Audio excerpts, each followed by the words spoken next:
दोस्तों, अगर आप अपने घर की छत या बालकनी में सब्जियां लगाने के लिए सोच रहे हैं और सोच रहे हैं कौन कौन सी सब्जियां लगाना चाहिए, तो आज का वीडियो आपके लिए बहुत खास होने वाला है। क्योंकि आज मैं आपको बताऊंगी कि जुलाई के महीने में कौन से बीज जो हैं ज़्यादा जल्दी से अंकुरित होते हैं और किस बीज के लिए कितना बड़ा ग्रो बैग का साइज़ होना चाहिए, और स्टार्टिंग टाइम में जो है बीजों का हमें किस तरह से ख्याल रखना चाहिए जिससे बीज जो हैं अच्छे से अंकुरित हो और कोई सा भी जो पौधा है बनने के बाद में ख़राब ना हो। साथ ही साथ लास्ट में वीडियो के मैं आपको एक ऐसी गलती बताऊँगी जिसकी वजह से ज़्यादातर लोगों के जो बीज हैं अंकुरित ही नहीं होते हैं या फिर अंकुरित होने के बाद ख़राब हो जाते हैं। तो वीडियो को लास्ट तक ज़रूर देखिएगा। बीज अच्छे से अंकुरित हों उसके लिए एक अच्छा पॉटिंग मिक्सचर होना बहुत ज़्यादा ज़रूरी है, जो कि बीजों को अंकुरित होने में हेल्प करता है। तो जो पॉटिंग मिक्सचर है वो बहुत सिंपल है।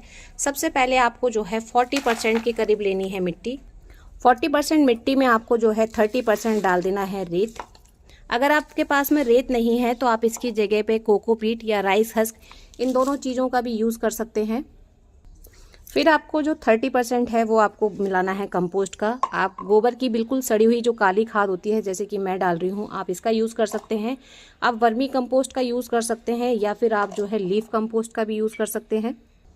इसके बाद आपको मिट्टी में जो है कुछ एक दो चीज़ें और डालनी है, जैसे कि फंगीसाइड। फंगीसाइड की जगह पे जो है आप साफ फंगीसाइड का या जो भी फंगीसाइड आपके पास में है आप उसका यूज़ कर सकते हैं। अगर फंगीसाइड आपके पास नहीं है तो आप उसके स्थान पर जो है हल्दी पाउडर ले सकते हैं, वो भी एक अच्छे फंगीसाइड का काम करता है। अब उसके बाद एक चीज़ मैं इसमें और डाल रही हूँ मिट्टी में, जिससे कि जो बीज हैं वो ख़राब ना हो और अच्छे से अंकुरित हों।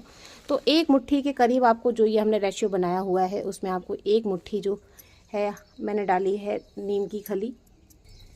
इसके अलावा अभी हमें मिट्टी में और कुछ भी डालने की ज़रूरत नहीं है। ये हमारा बहुत ही अच्छा एक पॉटिंग मिक्सचर बनकर तैयार हो गया है।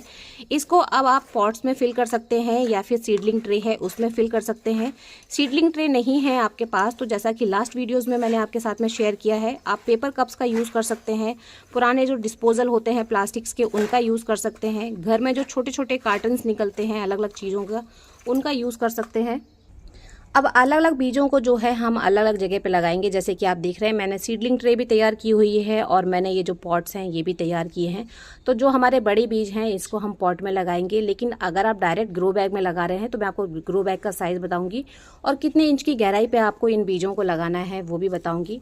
तो ये आप देखिए मेरे पास में ये तोरई के बीज हैं, तो इसको मैं कंटेनर में लगाने वाली हूँ। हम इसको जो है सीडलिंग ट्रे के अंदर नहीं लगाएंगे। अब जैसे कि तोरई का बीज है तो तोरई का बीज लगाने के लिए ये देखिए इसमें टिप एरिया होता है। जो टिप एरिया होता है वो हमें नीचे की तरफ रखना होता है और जो दूसरा हिस्सा होता है उसको हम ऊपर की तरफ रखते हैं। और ये बीज जो है हमें 1 से 1.5 इंच की गहराई में दबाना है, ज़्यादा गहरा नहीं दबाना है, लेकिन आपको 1 इंच की गहराई तक इसको दबाना है। दूसरी चीज़, इसके लिए जो ग्रो बैग का साइज़ है वो 12 से 15 इंच का ग्रो बैग का साइज़ होना चाहिए। और एक ग्रो बैग के अंदर जो है आप 2 बीज आराम से या 2 पौधे आराम से लगा सकते हैं। भिंडी के जो बीज हैं वो आपको सीडिंग ट्रे में नहीं लगाने हैं, ना ही इस तरह से जो मैंने पॉट लिया है इस तरह से लगाना है, क्योंकि इन प्लांट्स को जो है ट्रांसफ़र करना थोड़ा सा मुश्किल होता है। साथ ही साथ इनको हम डायरेक्ट पॉट के अंदर लगाते हैं जिससे इनका जर्मिनेशन अच्छा हो और प्लांट जो है डिस्टर्ब ना हो। इसके लिए आपको जो है गहराई 12 इंच की चाहिए और चौड़ाई जितनी ज़्यादा आप लेंगे उतने ज़्यादा पौधे जो हैं एक साथ आप लगा सकते हैं।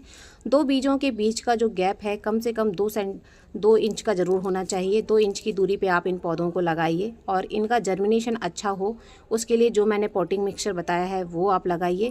कभी भी बीजों को लगाने के बाद में जो है आपको ओवर वाटरिंग नहीं करनी है। हमें जो मिट्टी है उसमें नमी बना के रखना है, पानी भर जाए ऐसा हमें बिल्कुल नहीं करना है। लेकिन हमने जो पॉटिंग मिक्सचर बनाया है इसके अंदर जो है पानी बिल्कुल भी स्टोर होगा ही नहीं। अब जैसे कि आप मेरे पास में जो है बिल्कुल छोटे छोटे से बीज देख रहे हैं, ये मिर्ची के बीज हैं। इनको हम जो है सीडलिंग ट्रे में लगाने वाले हैं। तो एक एक पौधा हम इनमें लगा देंगे और जब ये पौधे बड़े हो जाएंगे तब हम इनको ट्रांसफ़र कर देंगे। इनको इस तरह से लगाने के पीछे एक रीज़न है, इनको हमें डायरेक्ट ग्रो बैग में नहीं लगाना चाहिए क्योंकि ग्रो बैग में लगाने से इनकी ग्रोथ अच्छी नहीं होती है।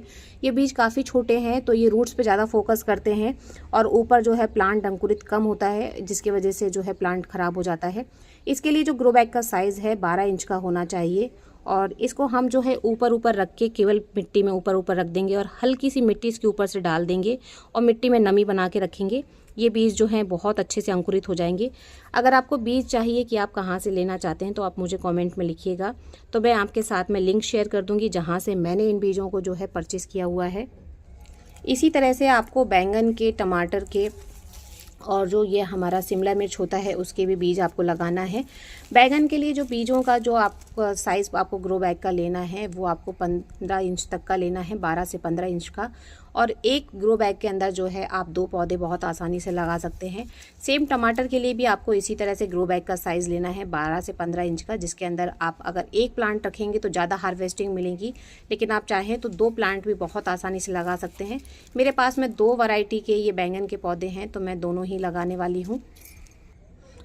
इसके बाद हम लगा रहे हैं खीरा के बीज। जो खीरे के बीज हैं इनको हमें लगाना चाहिए 1 इंच की गहराई में, और इसके लिए जो ग्रो बैग का साइज़ है वो 12 से 15 इंच का होता है। एक ग्रो बैग के अंदर जो है आप 1 से 2 बेलें आराम से लगा सकते हैं।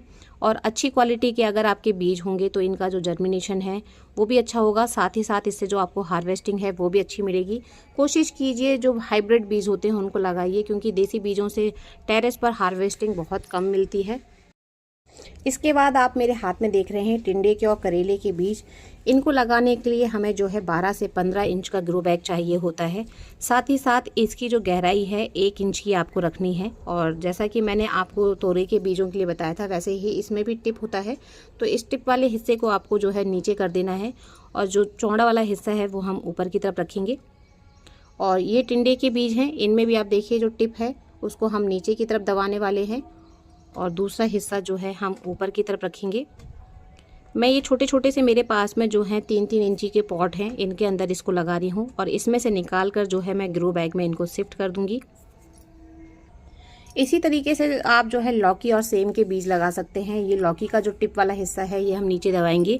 लौकी के लिए जो ग्रो बैग का साइज़ है वो आपको 18 से 22 इंच तक का चाहिए, और लौकी के बीजों को आपको 1 से 1.5 इंच की गहराई में दबाना है।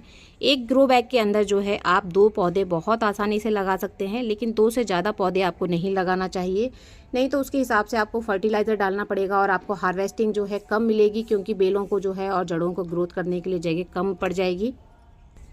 सेम के बीजों के लिए जो है आप 15 से 18 इंच तक का ग्रो बैग ले सकते हैं। इसको भी हमें जो है 1 से 1.5 इंच की गहराई में दबाना होता है, और ये बहुत अच्छे से जर्मिनेट हो जाते हैं।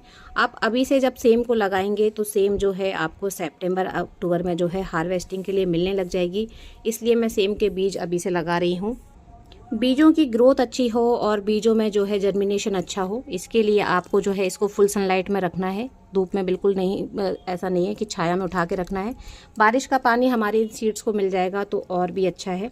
जो कॉमन मिस्टेक्स मैंने आपके साथ में शेयर की है वो ये है कि बीजों को सही मिट्टी में ना लगाना, और साथ ही साथ उनको जो है ओवर वाटरिंग करना, क्योंकि हमें बीजों के अंदर नमी बना के रखना है, हमें ओवर वाटरिंग बिल्कुल भी नहीं करनी है।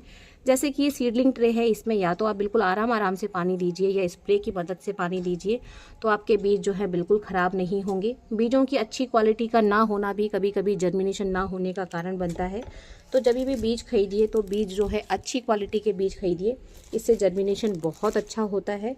और जैसे ही आपके बीज जो है पौधे में कन्वर्ट हो जाएंगे, पौधे बन जाएंगे, तो उसके बाद में आपको एक बहुत ज़रूरी काम करना है कि जब आप अपने बीज को ट्रांसफ़र करेंगे या आपने डायरेक्ट ग्रो बैग में अगर लगाए हुए हैं तो उसके हर 15 दिन बाद आपको गोबर की खाद ज़रूर से अपने प्लांट में लगानी है। और गोबर की खाद भी एक्सेस नहीं लगानी है, क्योंकि काफ़ी सारे लोगों के जो बीज हैं इसीलिए जर्मिनेट नहीं होते हैं, क्योंकि वो बहुत ज़्यादा खाद जो है मिट्टी में मिला देते हैं। ज़्यादा खाद होने से ज़्यादा अच्छा जर्मिनेशन नहीं होता है, बल्कि बीज जर्मिनेट ही नहीं होते हैं, और उमस की वजह से, जलन की वजह से, गर्मी की वजह से जो बीज हैं वो ख़राब हो जाते हैं। तो हर 15 दिन में जो खाद लगानी है, हर ग्रो बैग के अंदर केवल 1 मुट्ठी से 1.5 मुट्ठी के करीब आपको खाद लगानी है, इससे ज़्यादा आपको खाद नहीं लगानी है।